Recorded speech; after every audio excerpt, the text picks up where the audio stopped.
LJ on the track. On the track. On the track.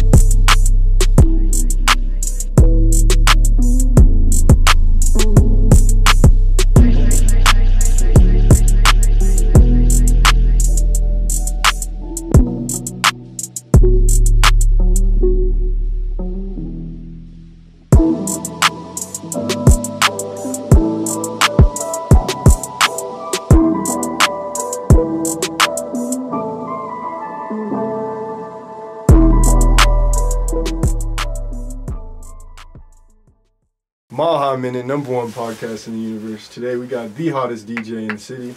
Deuce is the premier DJ for all the hottest artists in the city. If you have went to any show in the city, I can guarantee that Deuce was the DJ. He is also one of the most known producers. He learned a lot of his skills from Warren Tech, which is a well-known program for up-and-coming audio engineers out here in Denver. So without further ado, it is my pleasure to introduce our very first producer/DJ interview with DJ Deuce. What's up, man? What's up, man? Thanks for having me. Yeah, no problem, man. So starting off, talk about your upbringing, man. How did you get to where you're at now? So, born and raised, Denver, Colorado native. Moved around a lot when I was a kid. Yeah. But then I ended up moving into the Sun Valley Projects on the west side. Mm-hmm. It's like right down the street from Bronco Stadium. Yeah, Sunnyside? Yeah, yeah. And pretty much there, that's where I found hip hop. And my pops, he was into music himself. Hell yeah. He produced all that kind of stuff. So I kind of grew up around a studio like that. Okay. And then he was the worship leader at this hip hop church. Yeah, yeah. And the pastor, That's awesome. awesome. He used to like spit and stuff. For real? Yeah, like straight up. And I was actually playing the drums when I was like 12 for them. And so that was when I like fell in love with hip hop and like really got influenced by it. And I was like, I like music, and that's what I love to do. Hell yeah. And yeah, later down the line, I went to school at JFK High School. I've been around a bunch of schools, but yeah, at JFK, that's where like I started getting into making beats a little bit more serious, and I started thinking about what I wanted to do. And then I was just like, I just want to make beats. That's it. Yeah, yeah. And like so, that's kind of how I started doing that. And then I would just go out to lunch, and then people would start spitting on my beats on my Bluetooth speaker. Yeah, yeah. And then that's how I knew. I was like, okay. Yeah, you got it. Like, yeah, you got it. So yeah. Yeah. So how did you get into audio engineering instead of rap? Because it's like everyone wants to rap. Yeah. Which, no hate on that. Cause no, yeah, that takes I love a lot rap. of balls. No, yeah. Me being yeah. a hip hop guy, I love rap. Yeah, yeah. And I actually, I spit sometimes. You know, like Yeah, I know yeah, my yeah. flows I produce in the studio, so like I know what rap should sound like. Definitely. But it's just for me, music comes more fluently, just as producing. And then like what's crazy is engineering. I never even thought of. That wasn't even a thought in my head. Yeah. I just like went to audio school thinking I just want to get good at making beats, sell beats online. Definitely. Professional music producer. That was it. Hell yeah. And then later down the line, when I went to school, that's when I like, walked in and I saw live engineering, recording, all that stuff, like mixing, all that stuff. You and I just was like, fell in love damn, with it. I was like, there's a whole other world out there that I can pursue. So, yeah. So you have your own studio. Do you have a studio name? Or? Yeah, right now, as of right now, it's just Deuce Beats Studio. Okay. Because I go by Deuce Beats, DJ Deuce. But yeah, Yes, sir. so yeah, right now, this is my spot, so come through.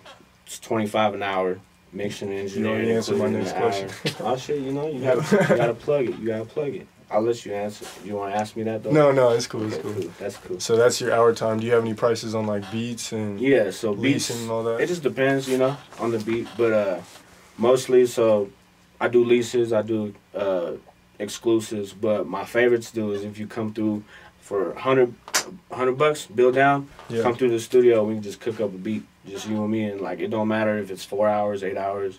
You walk away with an exclusive, exclusive beat, bro, all yours, and all made from scratch, you know. So like that's so you can really vibe and shit. Yeah, that's what I like to do. That's how real records are made, you know. That's how you make platinum records. Hell yeah, so, man. What are your goals within the next 5 years with this? Oh, I got a lot. Bro. Hell yeah, bro. Got a lot of goals. Definitely gonna get into a professional retail spot with the studio. gonna find a new name, new branding, new everything, and actually like amp it up. Right now, it's kind of just temporary. Working with what you building, got. yeah, exactly. I feel that. Adapting to my surroundings and grinding, and then also just the DJ career too. That's what I've been working on the last year, and it's been working a lot, you know. And that side of things, I'm just working in getting into clubs more, and because I just turned 21, so I'm trying to get into clubs more, you know. When was your birthday? October 22nd. Okay, yeah. Yeah, like I turned 21 like 3 months ago. So. Yeah, I just turned 21 too. I feel that. Yeah. So, you got any events coming up that you're gonna be the DJ for? Yeah, I got a bunch of dope stuff coming up. Yeah, always. Like I can see it right there on the fucking calendar. So, February 1st, I'm gonna be with my team, Table Mannerz. We're gonna be in the building at. We're gonna be at Rocksteady. We're gonna be at Rocksteady February 1st, Table Mannerz. We're going to be rocking it out all night. Me, my boy Sci-Fi, my boy Antonio, and we're going to be killing that. After that, February 8th or 9th, I believe, I'm going to be out in Dallas with my boy Stephen Ray, and we're going to be doing Lil 2Z out there, headlining, and then we're flying back the next day and doing a show here in Denver at the Roxy with Lil 2Z. So it's going to be lit. It's going to be lit. You are you gonna be out there with Steez and them when they go out there? So that's one too. So after that week, so like a couple days after that, I'm going back to Texas. I'm going to Houston with Rance Steez, and we're gonna turn it up down there too. So lots to stay tuned in for. Hell yeah. So. Who was the first artist? I don't know if you remember this, but who was the first artist / show you DJ'd for? I remember. Because he's the one who got me into this whole thing. So, like, working at Warren Tech, I met this dude, DayT. Y'all probably know DayT, a.k.a. Spaceman from Barry Faded. Yeah. And, I linked with him in Warren Tech, and he was actually the first artist I recorded. He kind of even showed me some things of recording, because he already, like, we walked in the first day of school. He's like, y'all go check out my mixtape. I was like, okay, he about it. Yeah. So we linked up, and then we started doing shows of just songs we were doing at school. And then one day he's like, "Hey, bro, you should start DJing." I was like, "I'm gonna look into that." Idea, and I looked into it, and then first show, boom, I started DJing for him. And then around that time, it was a show with Steez too. So that's kind of how. That wasn't how we met, but that's how we kind of linked up. Started working on shows together. Hell yeah, that's funny. I think that's probably around the same time I heard about you first, because. You remember Patrick probably, right? Yeah, Patty, that's my boy. Patty, Shout out Patty, that's my boy. yeah, shout out Patty. That's my boy. Yeah, that was like senior year. I remember he was always talking about you, bro. He was always talking about your work ethic and just like if it wasn't for him, bro, if it wasn't for him, he got me to Warren Tech every day. So shout out to Patty, bro. Yeah. If it wasn't for him, I wouldn't be able to keep pushing. And he was always talking about you, and then that's when like I was like, you know, I wasn't really in the music scene yet, but then like a year later, Maha Mini came up, and I was like, damn, I definitely want to work with Deuce for sure. Because you're the only DJ I see at like every single show. You're putting in work every single show. I'm there. I'm working. Oh yeah. So how did those first couple shows help you to become the DJ you are today? Shoot. That's kind of a hard question. but that's a good question. Yeah. Really, first it was like, you know, making those connections. You know, just starting, you know, learning how to move a crowd, learning how to, you know, hype people up, and then most importantly, just like building relationships with people, because it's not just business, it's like family, you know. Facts. So we a family, you know. So straight up. Hell yeah. What is the biggest artist, or who is the biggest artist / DJ that you have worked with or even linked up with? I would say the biggest has to be my boy Zaytoven. Yeah. Yeah, because he's like Phil was right. Phil was right. He's one of them big hitters. He's one of my idols. You know, definitely. I always looked up to him making beats and stuff. So, Table Mannerz is actually under his management and stuff like that. Oh really? Yeah. Oh shit. So that's how I got to meet him. Was just for a business meeting with Table Mannerz. So he came into town. I got to, you know, we linked up, and that was like. For me, that was it right there. I was like, oh, I'm onto something. Cause I just met one of my idols, you know, and it's crazy. And the doors are open after that. So, I got to say Zaytoven for sure. It's those little wins, bro, that just, like, show you're in the right direction for sure. Definitely. I've definitely had a couple of those where I'm just like, damn, like, Because you get down on yourself every once in a while, but then some shit like that happens, you're like, damn, I'm definitely doing something right. Nah, yeah. So I feel that. So now that we're on that topic, tell us a little bit about Table Mannerz and, you know, what's it all about? Table Mannerz, pretty much, it's a DJ coalition under Zaytoven, Zaytown Global. What we do is we break records. So we look at our local talent and we try to get them as many plays, as much exposure as possible. And so most definitely it's something to look up to. So look out for it. So look for Table Mannerz DJs.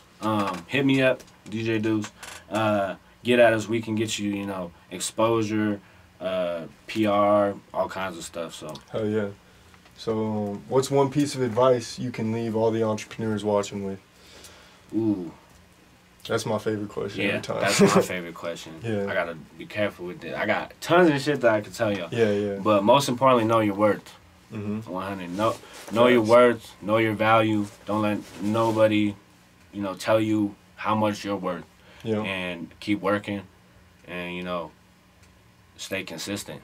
You gotta ride that wave. Ride the wave. Because you don't want to fall off that way. Yeah, I like that answer. We've been getting a lot of hard work answers for that question. And I mean, obviously that's key. Obvious, you know? Yeah, that's key. So but you switch it up a little bit. You know your value for sure. Definitely.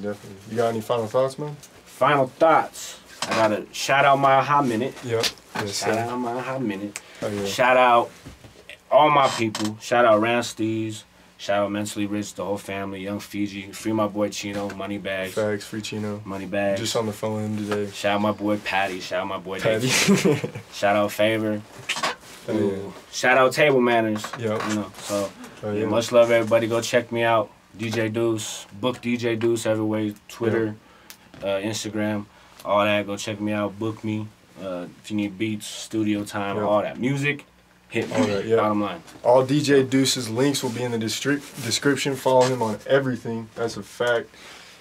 Hit that subscribe button. Comment down below who the fuck you want to see next on the Maha Minute. Maha Minute, #1 podcast in the universe. We out. Good shit, bro. Oh yeah.